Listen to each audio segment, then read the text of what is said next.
The human body is really, when you get down to it, a bowl of soup divided into different sections of varying viscosity. There are some sections, like the stomach and genitalia, that are filled with bitter liquid, and other sections that are filled with smoother, more appetizing substances. Some of my favorite parts are the rib cage and the femurs. The rib cages are just like the ones I used to eat as a human. I loved the ones slathered in barbecue back then. Human meat is much more tender, but the parts especially around the chest are more jerky-like, the cartilage having a more rough and chewy texture. And the femur is surrounded by all of the juicy tenderness in the thigh. Even taking the connecting meat out of the equation, one can crack open a rib cage or femur and feast upon the cakey bone marrow. It absorbs the blood after death, giving it a rich, metallic kick after a little bit of chewing. Some call us ghouls, others Wendigo. We all hail from different faiths and areas of the world. For all we know, there are even more of us that we have not yet discovered. But we hunt in packs, as wolves do. We don't exactly name our species, but we've generally spread the name Coldbody to our brethren. For if we fail to consume those akin to whom we once were, we turn to stone. I've experienced a turning, as we call it, in person before. His skin turned to stone gray, and his body came to a halt. His body was icy, though his heart continued beating, ever so slowly. A cold body that was once my friend. That was some time ago, however.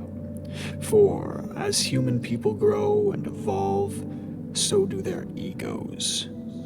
The elders of the Coldbodies have been here since the beginning, the dawn of man itself.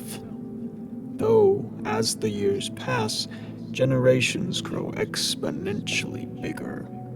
I assume that over time our existence has become less of a tall tale and more of a reason for people to try hunting us, or what they underestimate us to be. Alas, 'tis human nature to be barbarous.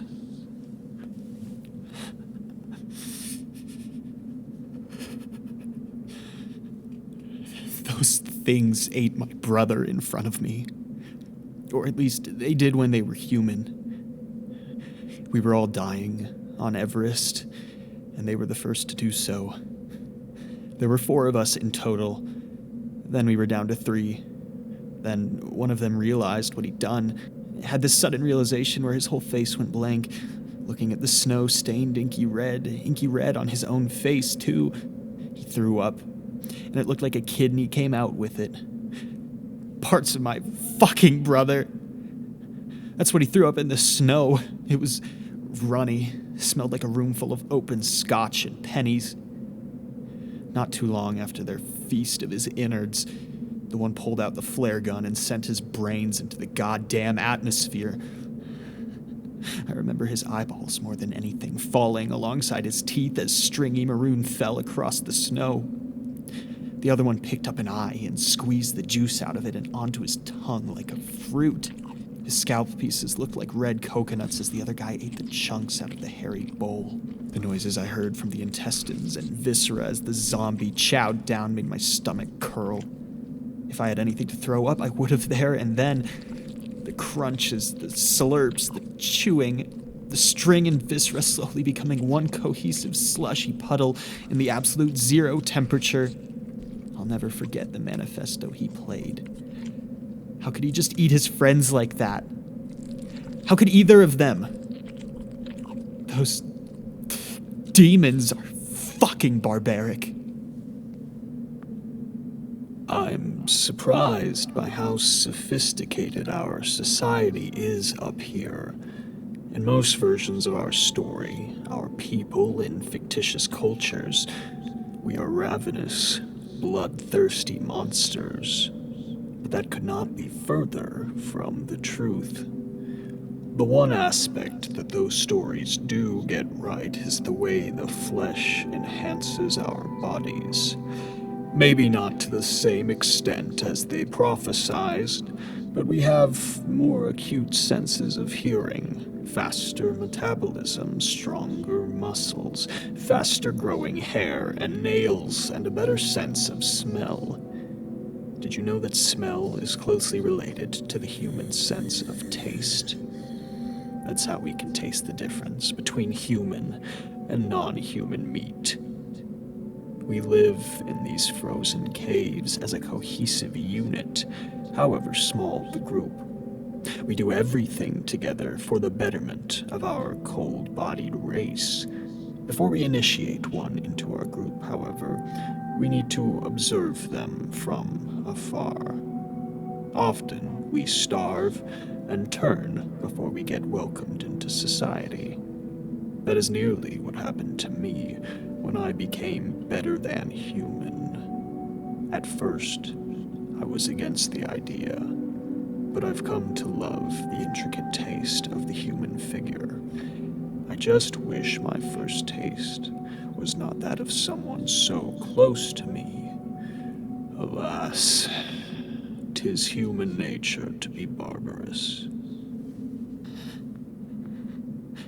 He turned into something.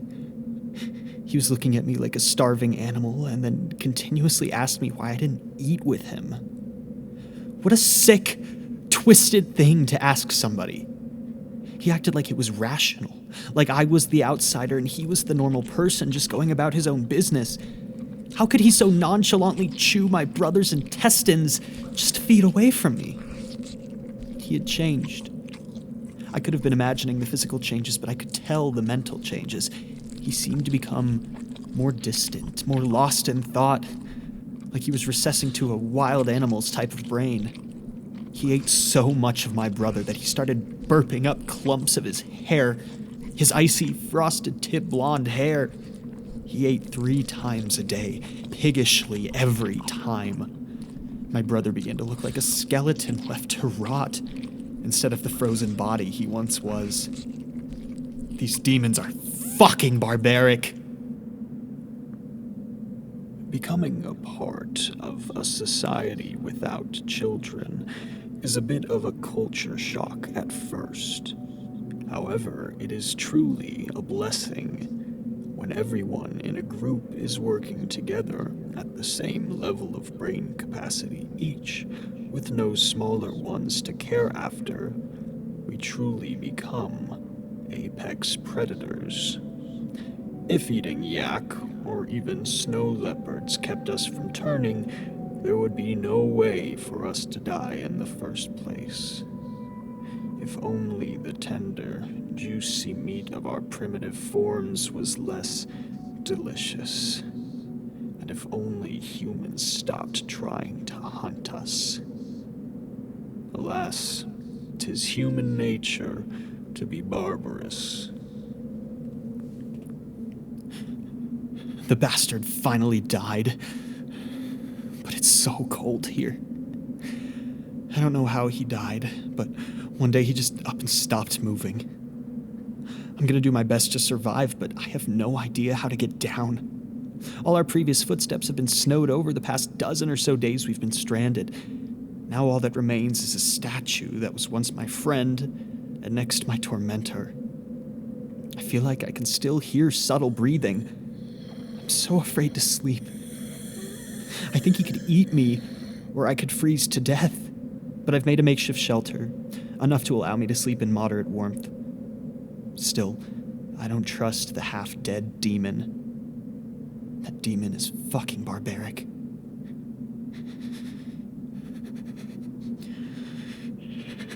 It's been 3 days since he turned into a statue. And now I'm shivering. Soon, I'll be just like him. A little paler, maybe. I've seen other things that look like what he did. Taller and faster moving in the distance. Every day, eating just a little piece of one of those bodies sounds better and better. But I can't risk it, can I? Becoming like those demons. How could I risk that possibility? I can't be like those things. Those demons are fucking barbaric. I took a bite. And then another. And then another. And then there was no body left of the one whose head exploded. Out of respect, I left my brother's body as it was, no matter how mangled and devoured it already was, and how hungry and desperate I already was. What urges me to do this? The demons inside me? The demons inside my head are fucking barbaric.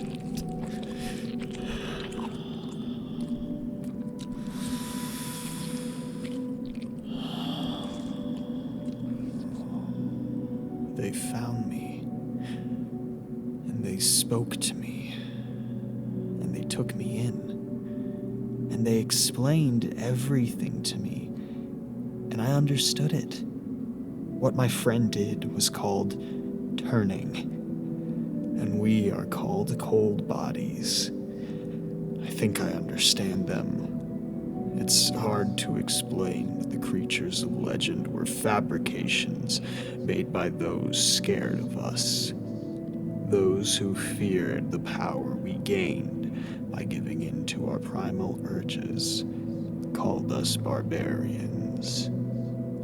Alas, 'tis human nature to be barbarous, and cold-bodied nature to be misunderstood.